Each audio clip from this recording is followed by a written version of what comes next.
In January 1968, NLF guerrillas, backed by North Vietnamese troops, launched a full-scale offensive against the cities and towns of the South. For 2 years, they had been cautious, avoiding big battles. But at Tet, the Vietnamese New Year, they staked everything on one all-out bid for victory.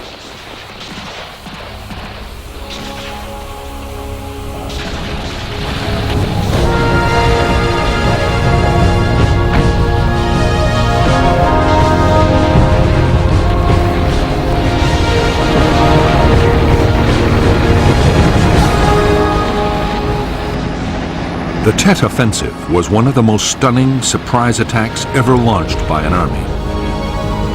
More than 80,000 guerrillas and North Vietnamese troops were thrown against the forces of the South Vietnamese government and their American allies.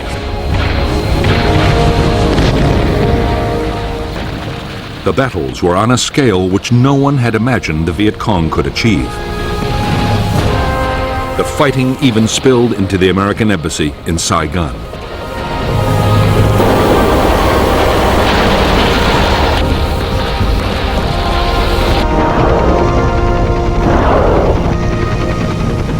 The Tet Offensive turned into a military catastrophe for the Viet Cong.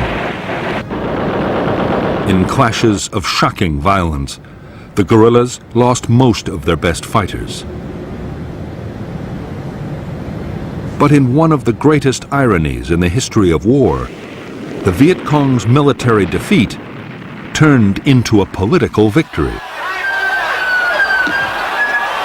It was a victory that would change the whole course of the war in Vietnam.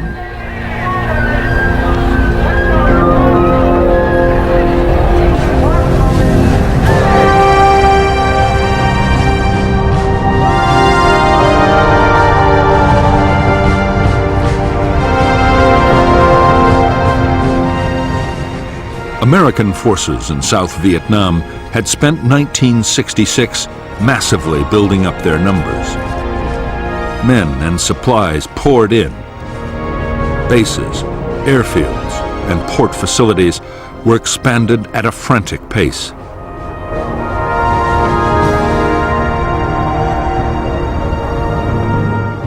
By the start of 1967, the Americans had 389,000 troops and were ready to go on the offensive.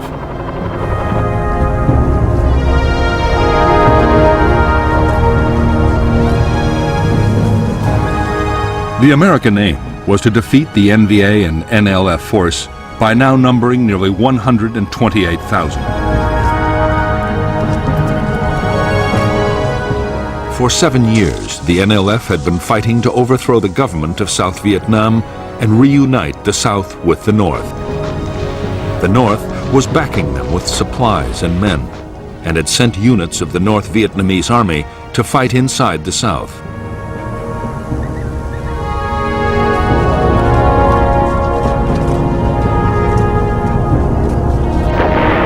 American commanders wanted to take on the enemy's big units, the battalions and regiments. If U.S. forces could destroy them faster than they could be replaced, the war would soon be over.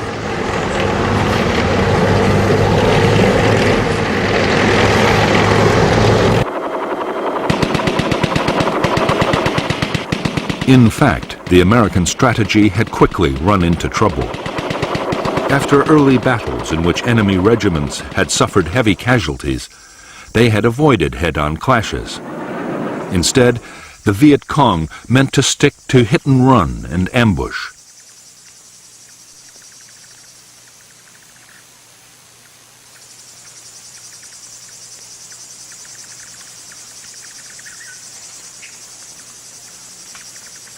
The Viet Cong's tactics caused American casualties to rise sharply.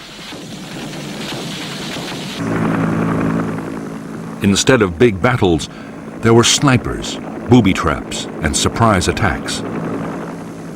The Americans grew increasingly frustrated as they mounted countless search and destroy operations, took casualties, and still failed to find important guerrilla units.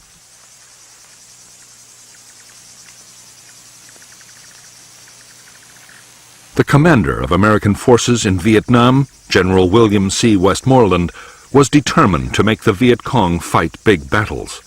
Only then could superior American firepower be used to the full.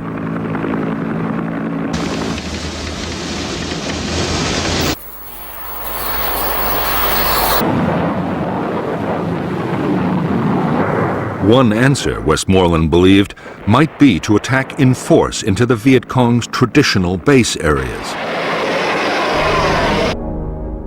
These, he was sure the Viet Cong would fight to defend.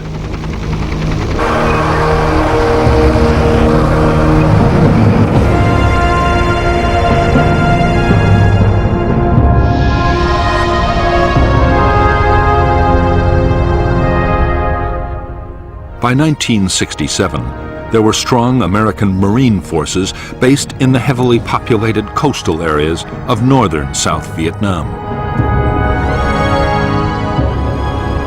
In the Central Highlands, there were Army units, including the Air Cavalry Division.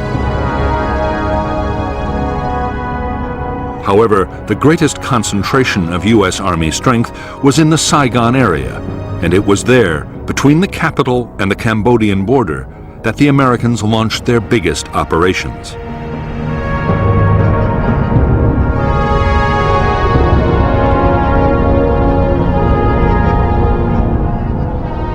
The Viet Cong base areas targeted by the Americans were the Iron Triangle, only 20 miles from the capital Saigon, and War Zone C, near the Cambodian border.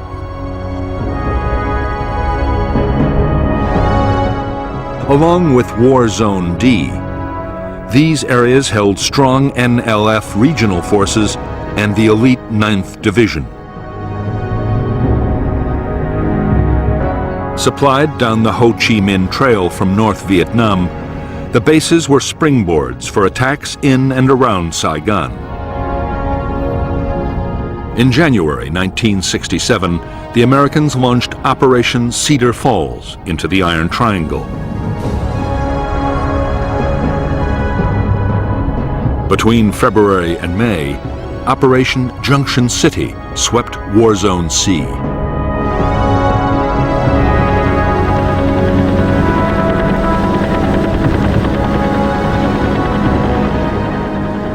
In Cedar Falls and Junction City, up to 25,000 Americans and South Vietnamese Army troops swept through the NLF's base areas.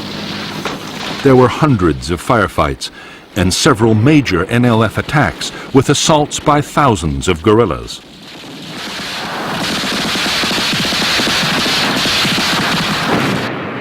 But the Americans never did succeed in trapping any of the big units. The Viet Cong regiments melted away into forests and swamps or over the border into Cambodia, where the Americans were forbidden to follow.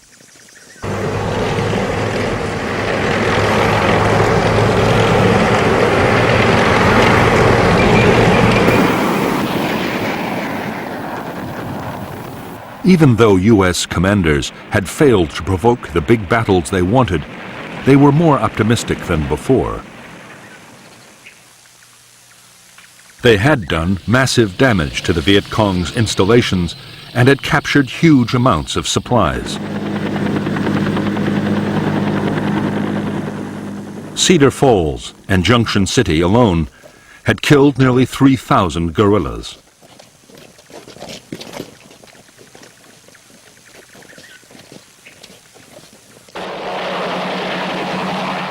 U.S. forces had also blunted an enemy initiative further north, where the war was between the Americans and the North Vietnamese Army.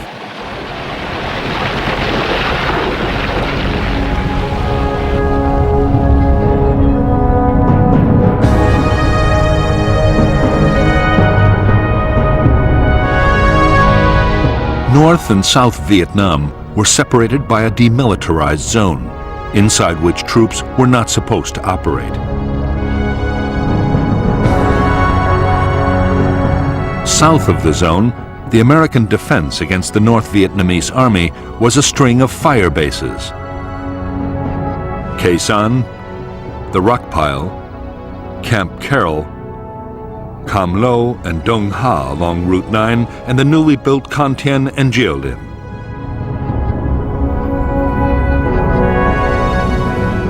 All were controlled by Special Forces units and later the 3rd Marine Division, which constantly swept the surrounding area. Between January and May 1967, 2 North Vietnamese divisions operating out of the DMZ launched heavy bombardments of these bases. Ground assaults at Con Thien and Khe Sanh were only driven off after massive aerial bombardments. Afterwards, the Marines continued to patrol aggressively.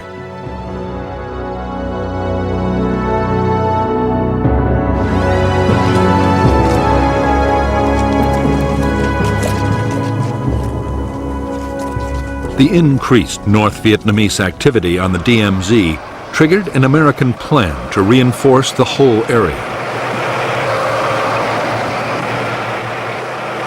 More Marines were moved up, and army units were redeployed from other parts of South Vietnam.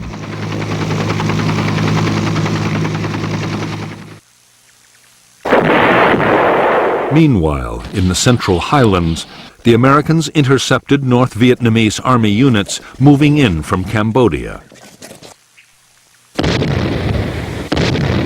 In late May 1967, there were 9 days of continuous battles which left hundreds of North Vietnamese soldiers dead. While American ground operations were piling on the pressure in the first half of 1967, the U.S. air campaign against North Vietnam had also been stepped up. The aim of the bombing was to force the North to stop supporting the war. In fact, the bombing and the massive ground assaults were having exactly the opposite effect.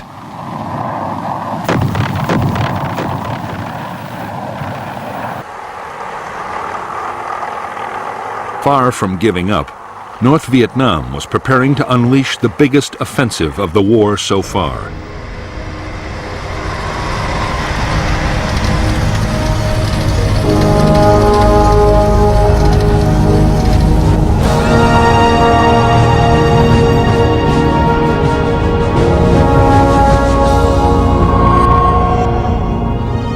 Time and again, Ho Chi Minh, the aging North Vietnamese president, had proclaimed that the Vietnamese people were prepared to fight for 20 years. He insisted they would pay any price to reunite Vietnam and drive out the Americans.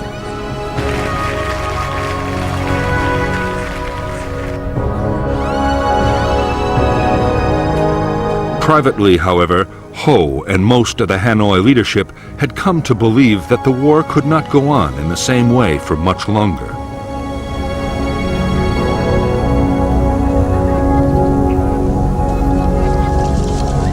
The problem was not just the casualty rate in the South, estimated by the Americans to be at least 5,000 troops dead every month.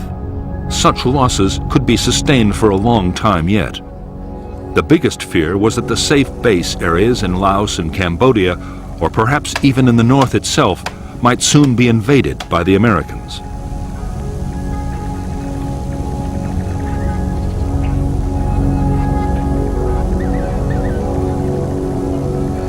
There were also worries about how well the morale of the population would stand up to a bombing campaign that might go on for years.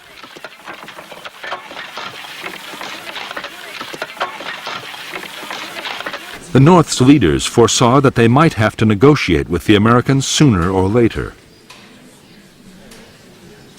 But before that happened, they were determined to make one more attempt to win the war on the battlefield. In July 1967, the Politburo, led by Party First Secretary Lee Duan, proposed an all-out offensive in South Vietnam timed for early 1968.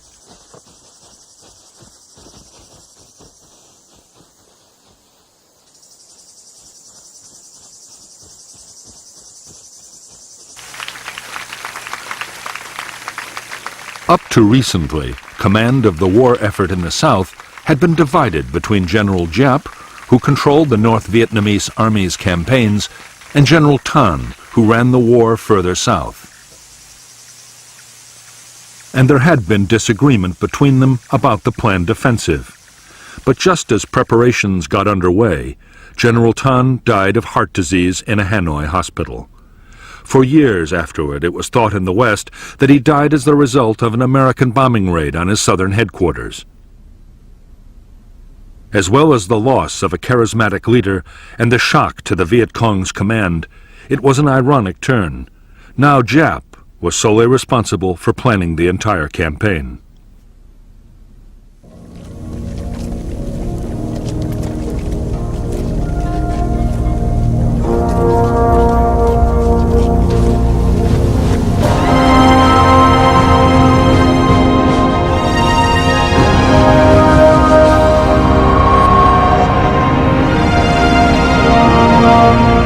Since he had first dispatched combat troops to South Vietnam, the U.S. President Lyndon Baines Johnson had been determined to limit the war's impact on the American people. He had refused to call up the reserves and had never pushed for any formal declaration of war by Congress. Despite mounting casualties, the U.S. never officially declared war on Vietnam. Up to now, Johnson's approach had seemed to pay off. There was some anti-war feeling, but nothing so serious as to threaten the president's policy.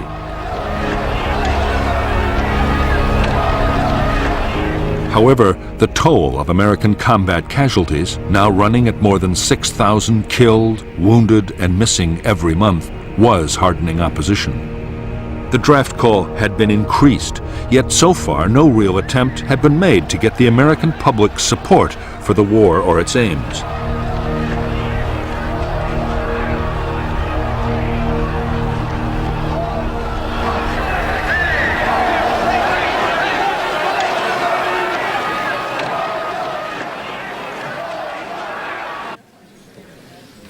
Divisions were beginning to open up between the president's military and civilian advisors. The Joint Chiefs of Staff wanted more damaging targets for the bombing campaign against the North. A widening of the ground campaign into Laos, Cambodia, and possibly North Vietnam, and a big increase in troop levels.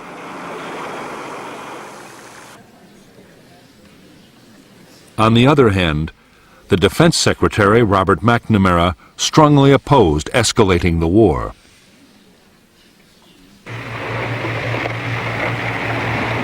McNamara believed that widening the conflict would run a real risk of drawing in Communist China or the Soviet Union. He also believed that the war might be a long one, and that if the American people were to support it, the cost would have to be kept down. That meant no wider war and a big effort to prepare the South Vietnamese army to take over more of the fighting.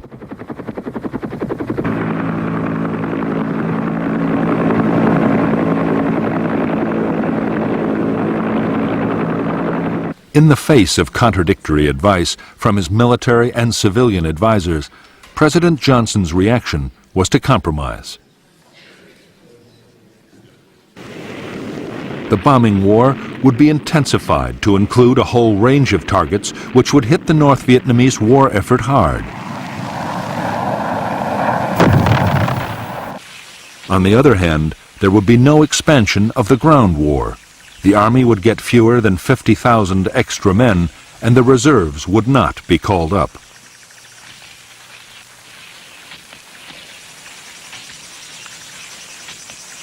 On September 29, 1967, President Johnson took a step closer to those advisors who were arguing against escalating the war.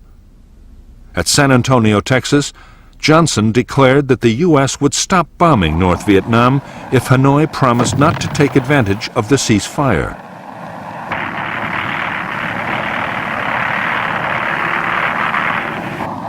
There was no response from Northern leaders.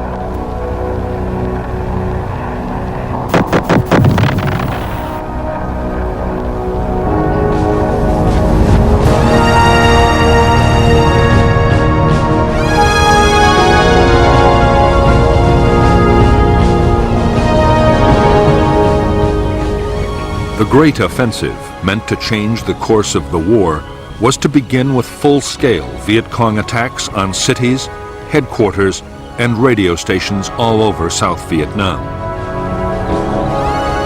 The shock of the offensive would cause the South Vietnamese army to collapse. Government troops would be encouraged to mutiny, and some might even be persuaded to turn their guns on the Americans. At the same time as the military offensive, the signal would go out for a nationwide uprising by the people of South Vietnam. It would be led by the secret youth leagues and workers' groups already in place in the cities.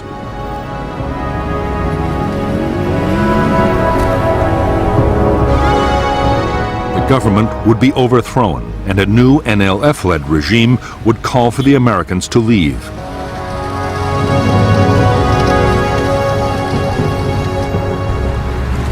NLF planners believed that with the world looking on, the Americans would have little alternative but to go.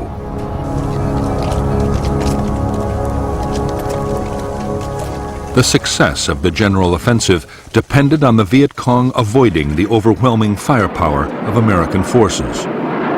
Fortunately, the cities and towns were garrisoned by the much less formidable South Vietnamese army.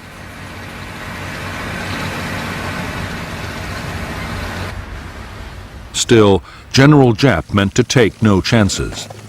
Large numbers of American troops would be drawn away from the populated areas by carefully planned diversions.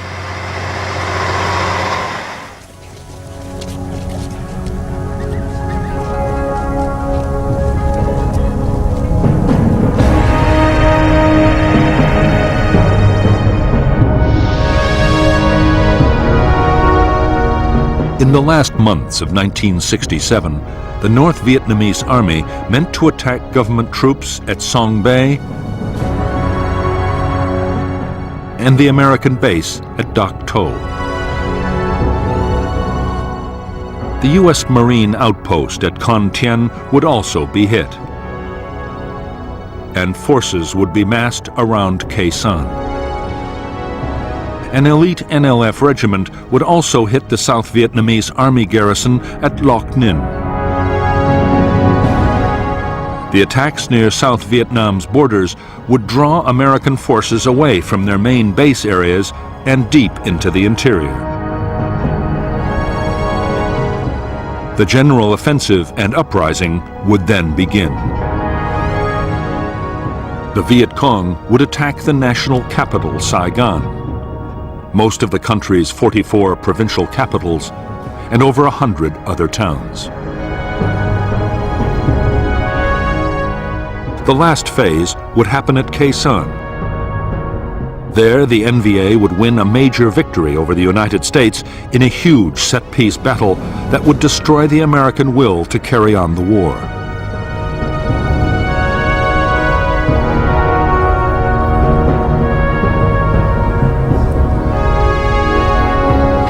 General Giap was sure that surprise would be the key to a successful offensive. His plan was to choose the one time when no attacks would be expected, the New Year festival of Tet.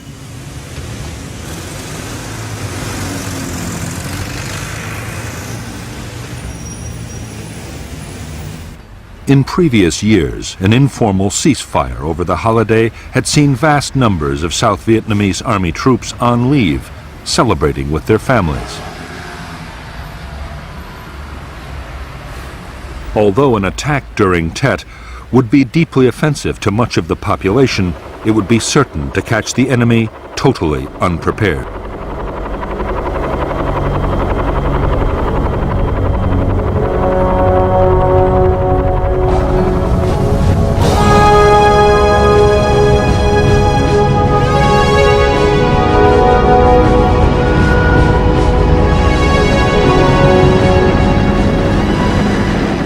Now that Washington had refused to widen the ground war, General Westmoreland was forced to carry on trying to win in the same way as before. His forces would continue to mount relentless offensives meant to cause the guerrillas such losses they would have to give up.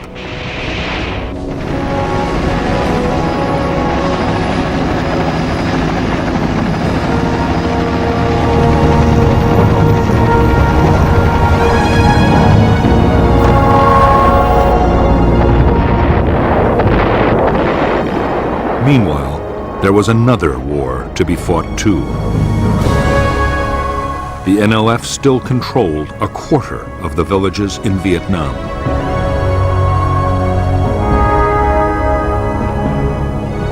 Attempts by the South Vietnamese government to get back control of the rural areas had been going on for years. Various pacification programs had tried to win the people's support and root out the NLF political organization. The campaign had failed dismally, in part because it was poorly coordinated with the American war in the field, and because successive Saigon regimes and the CIA had alienated the people with thousands of assassinations of suspected NLF sympathizers. It was also in this year that the Phoenix program of assassinations began. Washington was now insisting that the two efforts, pacification and the bigger war, had to be pulled together to make one grand strategy.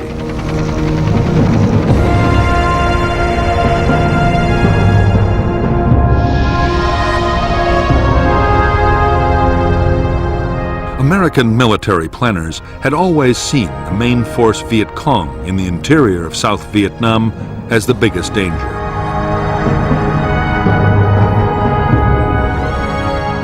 They threatened the populated areas with attack, and the Americans believed they supplied men, food, and weapons to the local guerrilla units.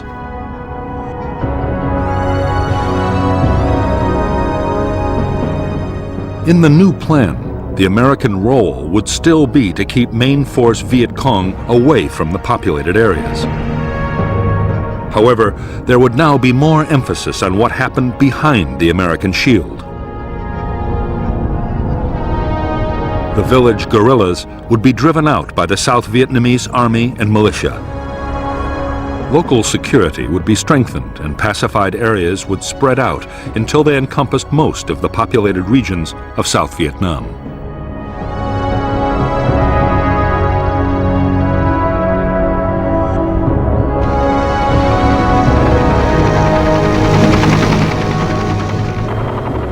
American strategists were convinced that if the U.S. military effort and the government's pacification program could be made to work together, they could win the war against the Viet Cong.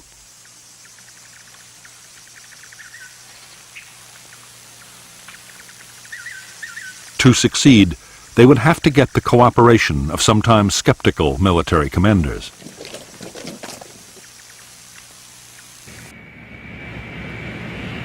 They would also have to do something about the huge number of different American agencies supporting pacification projects.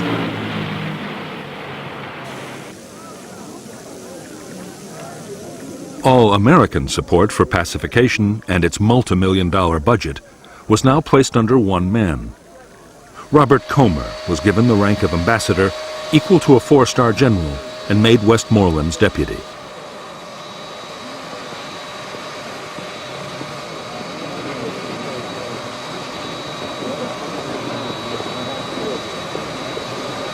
Everyone knew that Comer faced an enormous task, but in Saigon and Washington there was real optimism. It looked like the United States at last had a strategy that could deliver a solid victory in Vietnam.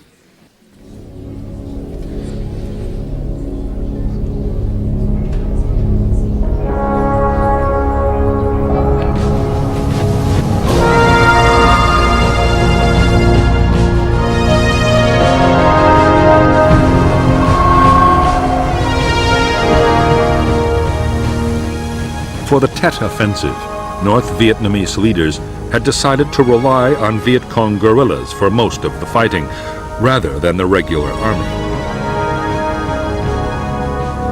They believed that the people of the South would be more likely to join the revolt if the offensive was led by Southerners. It would also reassure the NLF leadership inside the South, who had a real fear that their role in the war would be taken over by Hanoi.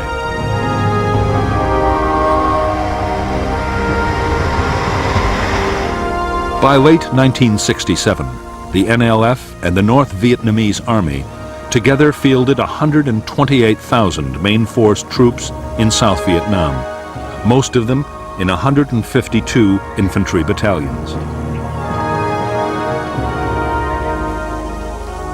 There were also hundreds of thousands of regional and local guerrillas, male and female, who would play a major part in the Tet Offensive.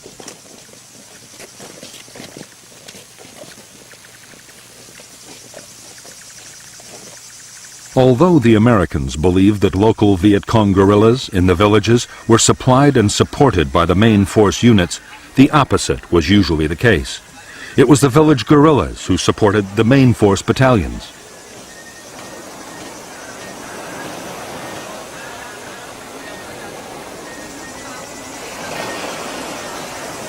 They collected rice taxes from the local farmers, built up supplies, and provided scouts and screening forces for the big units.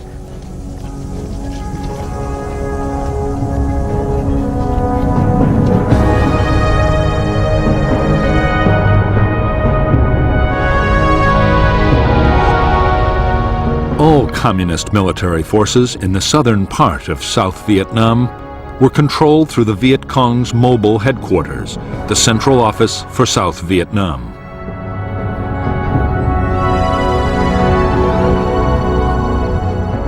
Operations further north were commanded from a North Vietnamese Army headquarters inside the demilitarized zone.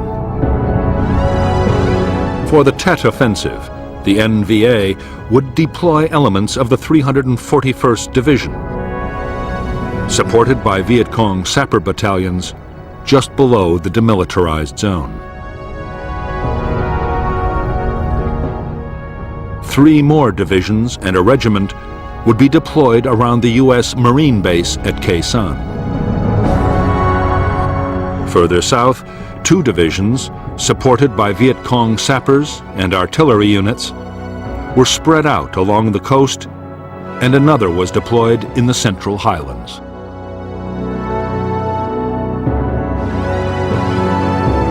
The Viet Cong fielded 3 formations of divisional strength, all within 75 miles of Saigon.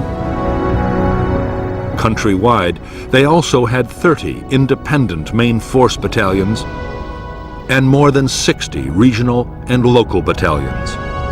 Altogether, the equivalent of 10 divisions.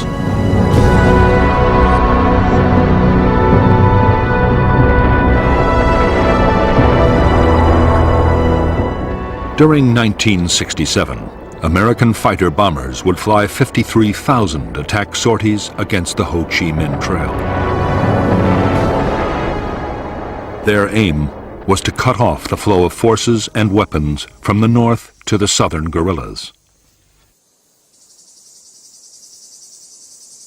In spite of the massive scale of the bombing campaign, it was having little real impact on the Viet Cong's build-up for the Tet Offensive. The area the bombers had to cover was vast, and the Viet Cong were experts at camouflage. In the month of July 1967, 480 trucks made the long and arduous journey from North Vietnam to the south. By the end of the year, traffic would soar to 3,000 trucks a month. In fact, on the eve of the offensive, many Viet Cong and North Vietnamese Army units would have a surplus of modern weapons and equipment.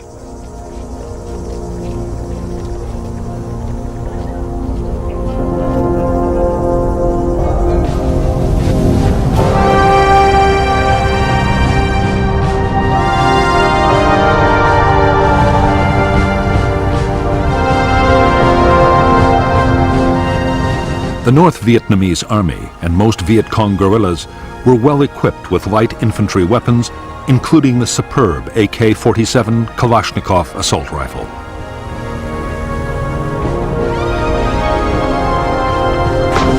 They also had a range of medium and heavy machine guns.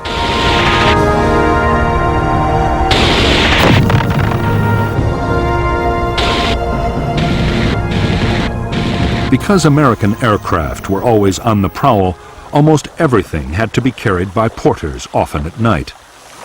That meant the most valuable weapons were those that had the hitting power but could still be transported easily.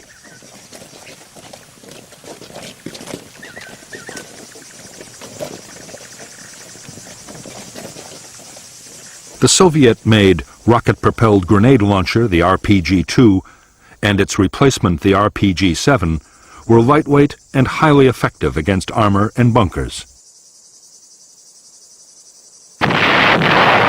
Designed to be fired by one man, the rocket had a range of more than 500 meters.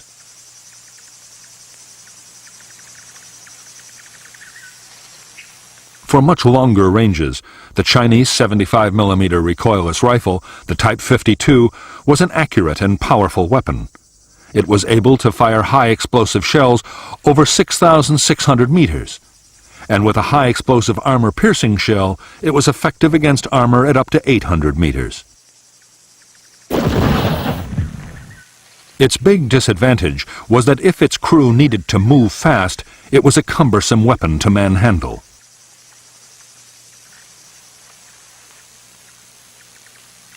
In the rugged terrain of South Vietnam, mortars were by far the most useful of all heavy weapons. The NLF and the North Vietnamese Army had thousands, and they were the perfect combination of hitting power, range, and portability.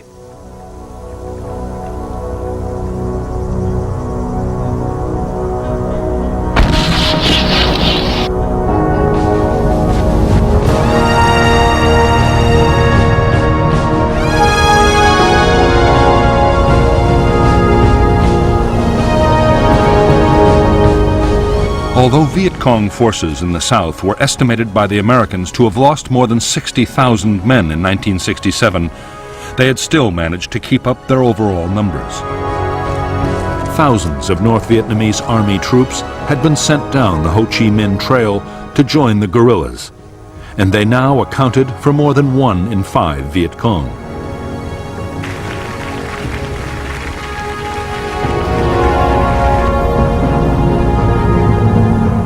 The guerrillas also operated a draft in the villages.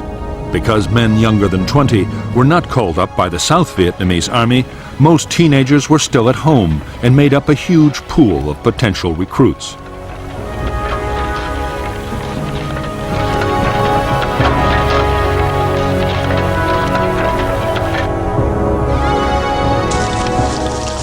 Local NLF guerrillas were given only a basic minimum of infantry training. Later on, though, if they were recruited to a main force unit, they could get up to a month of advanced instruction.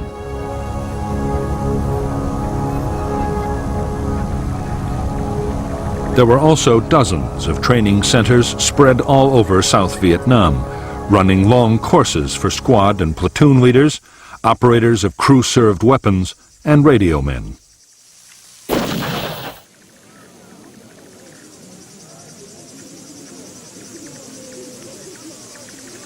To make sure the guerrillas understood what they were fighting for, all training courses included political instruction.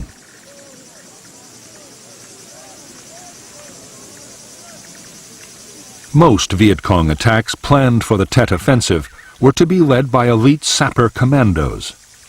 Their job would be to launch the initial assaults, blasting their way into enemy headquarters and bases. Most sappers were part of well-trained main force battalions, but for Tet, the Viet Cong would also heavily rely on local sapper units, men and women recruited inside the cities. Many drove pedicabs, cyclos, and taxis, or were chauffeurs and delivery men, and knew their way around the streets like no one else could.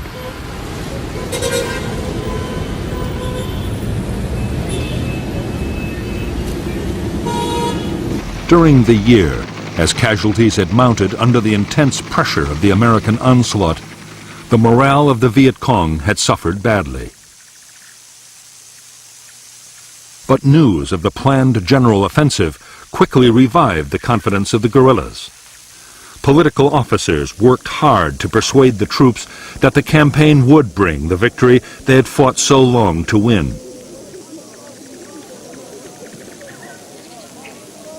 In the run-up to Tet, the rate of desertion from Viet Cong units fell away almost to nothing.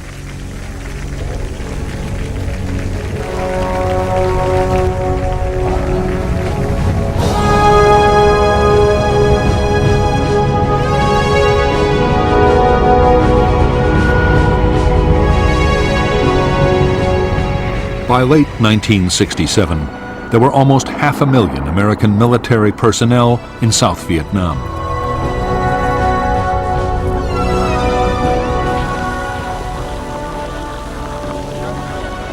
Of these, only 1 in 7 were combat troops. The rest were the support personnel needed to run a military machine that relied on high-tech weaponry and consumed vast amounts of supplies. By now, American forces in Vietnam were expending 45,000 tons of ammunition and burning 60 million gallons of fuel every month. Almost everything came from the United States, and when it arrived in Vietnam, there was a massive problem of storage and distribution. Huge numbers of men were tied up just handling the supply traffic.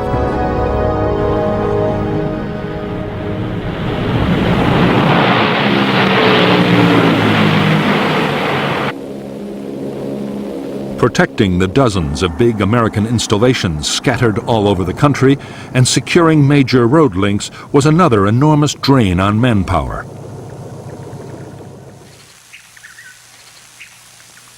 During 1967, the new American emphasis on pacification had led to more attention than ever being paid to improving the South Vietnamese armed forces.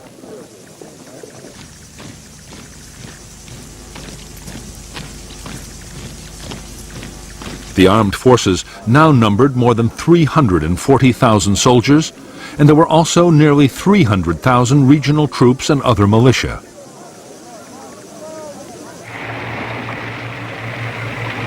The South Vietnamese also had a small navy for coastal and river patrols and an increasingly effective air force.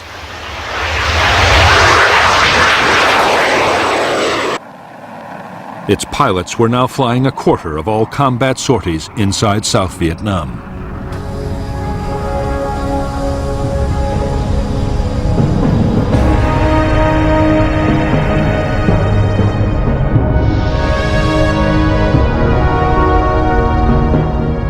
The South Vietnamese Army had divided the country into 4 tactical zones, one for each Army Corps.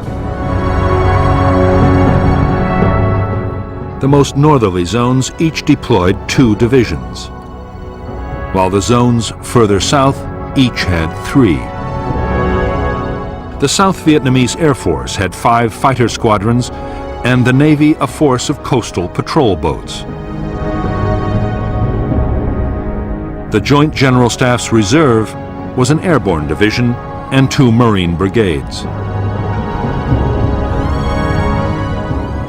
For easy coordination, the American Military Assistance Command Vietnam had created a Marine amphibious force and 2 field forces to match 3 of the South Vietnamese Army's tactical zones. Altogether, the forces deployed 2 Marine and 7 Army divisions, 2 brigades, an armored cavalry regiment, and a special forces group. As well as the Americans, there were 2 Korean Army divisions and a Marine brigade, 3 Australian battalions, and contingents from New Zealand, the Philippines, and Thailand.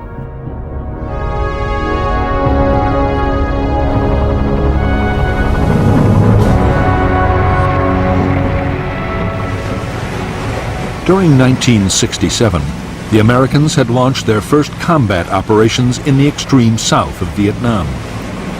Up to then, the maze of rivers and canals in the Mekong Delta had been left to the South Vietnamese Army.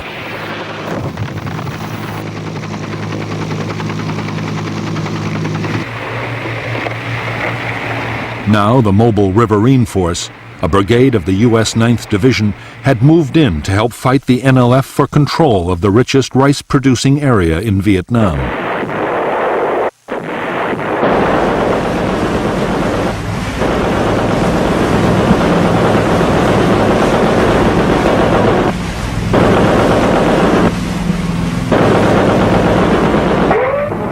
The mobile riverine force was unique in the U.S. Army.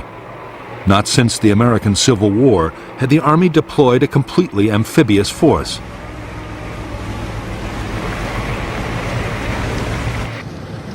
It had its own base, a man-made island.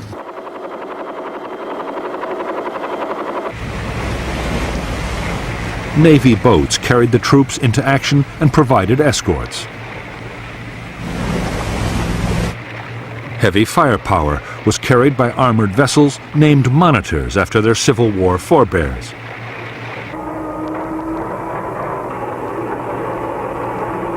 During the Tet Offensive, the mobile riverine force would see heavy fighting.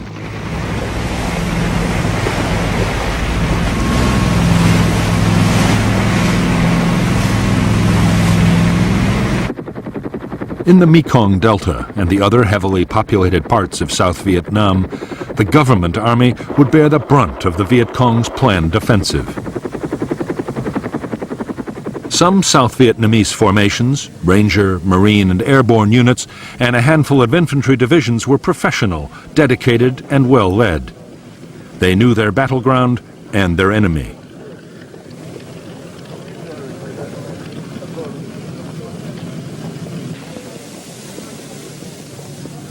But 6 of the Army's 11 divisions were in poor shape, suffering from corrupt and incompetent officers, desertion, and obsolete equipment.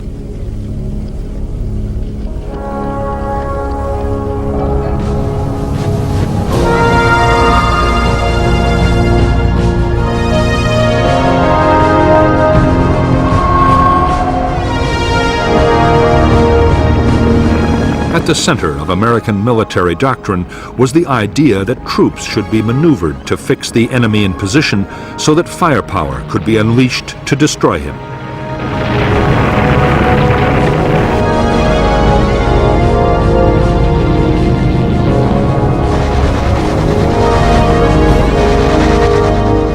In defense, too, heavy firepower played a critical part.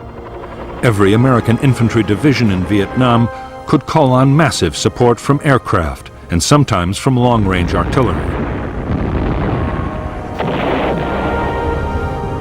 Divisions had their own artillery as well, mostly 105mm weapons, and the divisions always set up fire bases before every operation.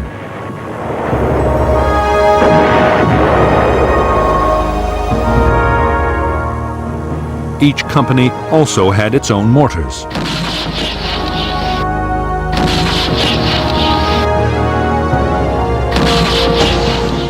Tanks were used by almost every American division in Vietnam. The most important tank unit was the 11th Armored Cavalry Brigade.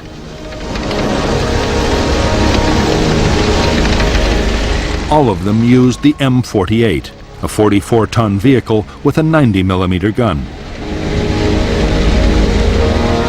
In spite of early doubts about how tanks might fare in Vietnam, their firepower and armor were invaluable for securing roads and escorting convoys.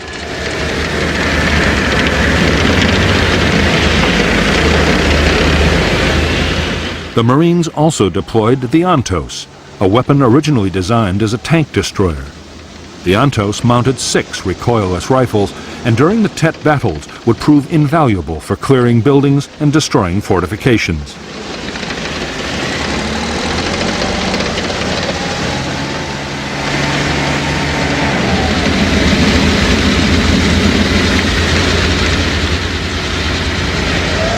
Of all the armored vehicles deployed in Vietnam, the most useful by far was the M113 Armored Fighting Vehicle, known to American troops as the Track.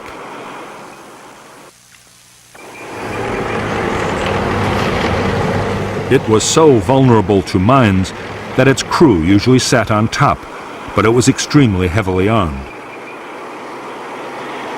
Tracks mounted several weapons, including at least one 50-caliber machine gun, a weapon too heavy to carry on foot.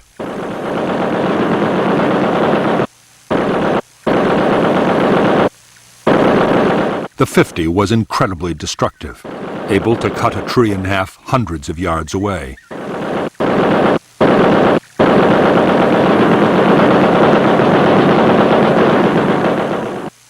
The weight of firepower that a track could deliver and the vast amounts of ammunition it could carry saved American units from being overrun time and time again.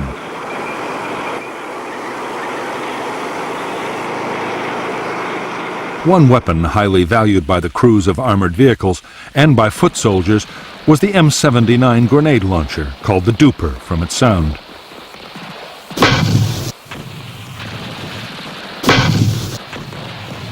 The duper's range was up to 250 meters, and its explosive shell would kill within 15 feet of the blast. A good grenadier could hit a target the size of an open window at 100 meters and fire a shell every 3 or 4 seconds.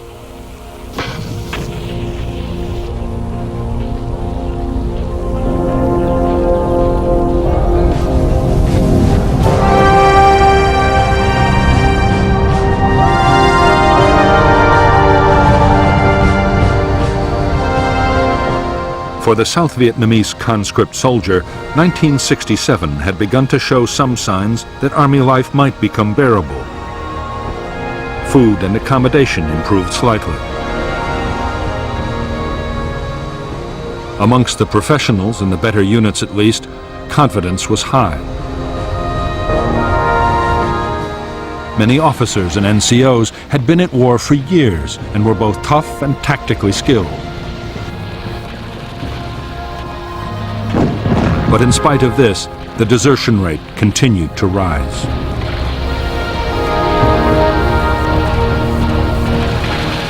While the South Vietnamese conscript served 4 years, the United States Army had stuck to its policy of bringing soldiers home after one 13-month tour of duty. It was effective in preventing combat fatigue. But the decision was having a real impact on the battlefield.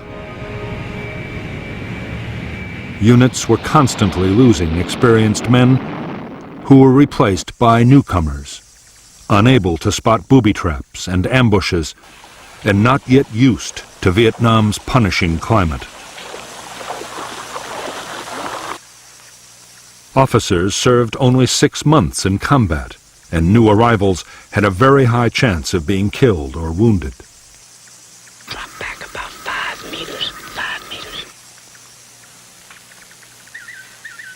American combat units in the field were almost always seriously under strength. With operations running all the time, and the men perpetually short of sleep, exhaustion was beginning to tell on morale. So too was boredom and sometimes disillusion. Returning again and again to the same places on exhausting search and destroy sweeps often seemed utterly pointless.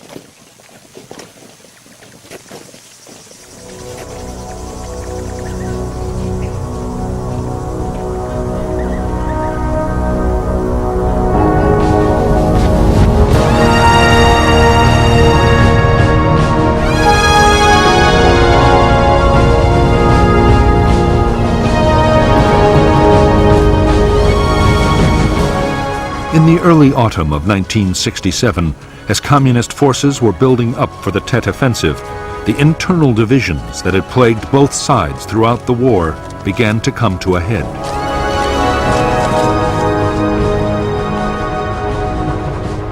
In Hanoi, 200 senior officers were arrested in a crackdown on opponents of the Tet strategy. In Washington, Robert McNamara, the increasingly disillusioned Defense Secretary, had lost the confidence of the President and would soon resign.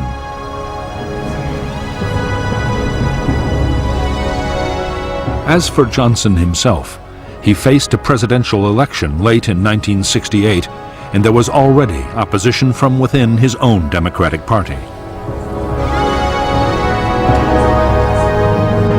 Meanwhile, on the streets, opposition to American involvement in Vietnam was growing more and more vocal.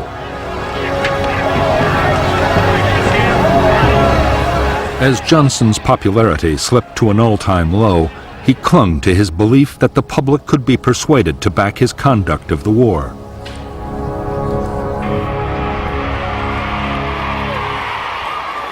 he embarked on a huge public relations campaign in which Washington and Saigon pumped out masses of information, all supporting the line that the war was being won.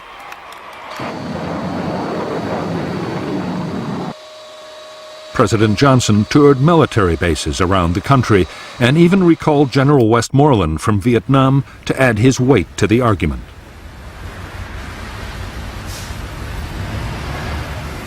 Speaking to one influential gathering after another, Westmoreland assured his listeners that the end was almost in sight. What the general did not know was that halfway around the world, in the forests and mountains of South Vietnam, the first phase of the communist offensive had already begun.